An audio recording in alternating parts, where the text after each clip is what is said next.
വളരെ പ്രധാനപ്പെട്ട ഒരു വാർത്തയാണ് മഹാരാഷ്ട്രയിൽ നിന്ന് ലഭിച്ചിരിക്കുന്നത്. അതായത് ബി.ജെ.പിയും ശിവസേനയും ഒന്നിക്കുന്ന ഒരു സാഹചര്യം അവിടെ കണ്ടപ്പോൾ എൻ.സി.പി കോൺഗ്രസ് സഖ്യം തകരുന്ന മറ്റൊരു സാഹചര്യമാണ് മഹാരാഷ്ട്രയിൽ നിന്നും കാണാനിടയായത്. എന്നാൽ ഇപ്പോൾ കിട്ടുന്ന റിപ്പോർട്ടുകൾ, വാർത്തകൾ അനുസരിച്ച് പറഞ്ഞു കഴിഞ്ഞാൽ എൻ.സി.പി കോൺഗ്രസുമായി സഖ്യമുണ്ടാക്കാൻ മുന്നോട്ട് വന്നിട്ടുണ്ട്. രാഹുൽ ഗാന്ധി നിലവിലെ സഖ്യത്തിനകത്തെ സീറ്റ് ചർച്ചയുമായി ബന്ധപ്പെട്ട കാര്യങ്ങൾ പരിഹരിച്ചുകൊണ്ട് ശരത് പവാറുമായി കൈകോർത്തിരിക്കുന്നു എന്നുള്ള റിപ്പോർട്ടുകൾ ലഭിക്കുന്നു. ഇത് കോൺഗ്രസിനും എൻ.സി.പിക്കും ഒരേപോലെ ഗുണം മഹാരാഷ്ട്രയിൽ ചെയ്യും. അതായത് കോൺഗ്രസ് ഒറ്റയ്ക്ക് നിന്നാലും എൻ.സി.പി ഒറ്റയ്ക്ക് നിന്നാലും മുറിഞ്ഞു പോകുന്നത് ന്യൂനപക്ഷ ദലിത് വോട്ടുകൾ തന്നെയാണ്. എന്നാൽ ഇരുവരും ഒന്നിച്ചു നിന്ന് കഴിഞ്ഞാൽ തീർച്ചയായും ലഭിക്കുന്നത് ന്യൂനപക്ഷ ദലിത് വോട്ടുകൾ തന്നെയായിരിക്കും. അതായത് നിലവിൽ കോൺഗ്രസിന് മഹാരാഷ്ട്രയിൽ മുൻ മുഖ്യമന്ത്രി അതായത് സുശീൽ കുമാർ ഷിൻഡെക്ക് ശേഷം ഒരു നേതാവിനെ അവിടെ കാണിക്കാൻ വേണ്ടിയിട്ട് കോൺഗ്രസിന് സാധിച്ചിട്ടില്ല.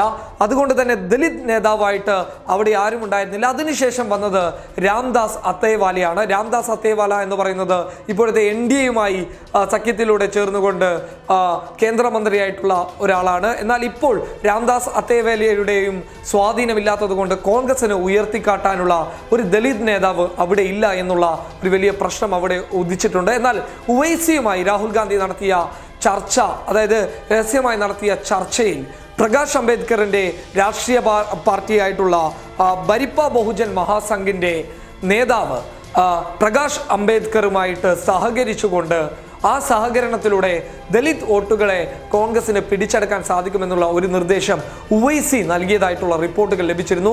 തുടർന്നാണ് ബരിപ്പ ബഹുജൻ സംഘത്തിനെ ഈ മഹാസഖ്യത്തിലേക്ക് എൻ.സി.പി കോൺഗ്രസ് അടങ്ങുന്ന CPM അടങ്ങുന്ന മഹാസഖ്യത്തിലേക്ക് രാഹുൽ ഗാന്ധി ക്ഷണിച്ചിരിക്കുന്നത്. അതുകൊണ്ട് തന്നെ ദലിത് വോട്ടുകൾ കിട്ടുമ്പോൾ കോൺഗ്രസ് എൻ.സി.പി സഖ്യം നല്ല രീതിയിൽ ഒരുമിച്ച് മഹാരാഷ്ട്രയിൽ മുന്നിട്ട് പോയാൽ തന്നെ വലിയ വിജയം അവിടെ കൊയ്യാൻ സാധിക്കുമെന്നുള്ള കണക്കുകളുണ്ട്. അതുമാത്രമല്ല, എടുത്തു പറയേണ്ട മറ്റൊരു കാര്യം എന്ന് പറയുന്നത് നോർത്ത് മഹാരാഷ്ട്ര, അതായത് മുംബൈ അടങ്ങുന്ന നോർത്ത് മഹാരാഷ്ട്രയിൽ ഒരു കാരണവശാലും എൻ.സി.പിക്ക് വലിയ സ്വാധീനം ചെലുത്താൻ വേണ്ടി സാധിക്കില്ല എന്ന ഒരു കണക്കുകളുമുണ്ട്.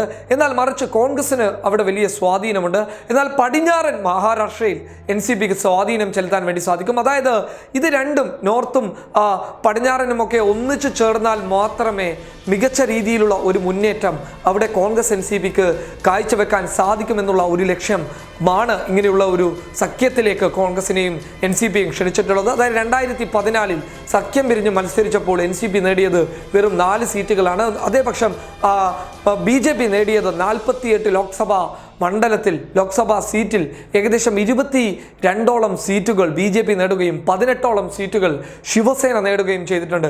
അതായത് 48 സീറ്റിൽ 40ഓളം സീറ്റിൽ NDA സഖ്യം അധികാരത്തിൽ വരുന്ന അതീവ ഗുരുതരമായ ഒരു കാഴ്ച കോൺഗ്രസും എൻ.സി.പിയും കാണേണ്ടി വന്നിട്ടുണ്ട്. ഇത് സഖ്യമില്ലാതെ സീറ്റിൻ്റെ പേരിൽ തമ്മിൽ തല്ലിയത് കൊണ്ട് നേടിയ ഒരു പരാജയം എന്നുള്ള ഒരു പുതിയ കണ്ടെത്തൽ തന്നെയാണ് 2019 ലോക്സഭാ തിരഞ്ഞെടുപ്പിൽ ഇവരെ ഒന്നിപ്പിച്ചിട്ടുള്ളത്. എടുത്തു പറയേണ്ടത് ദലിത് മുസ്ലിം വോട്ടുകളെ ലക്ഷ്യമിട്ട് തന്നെയാണ് മഹാരാഷ്ട്രയിൽ കോൺഗ്രസ് ഇറങ്ങുന്നുള്ളത്. ഒപ്പം നഗരപ്രദേശങ്ങളിലൊക്കെ വലിയ സ്വാധീനം കോൺഗ്രസിന് ചെലുത്താൻ കഴിയുമെന്നുള്ള ഒരു വിശ്വാസവുമുണ്ട്. News desk public Kerala.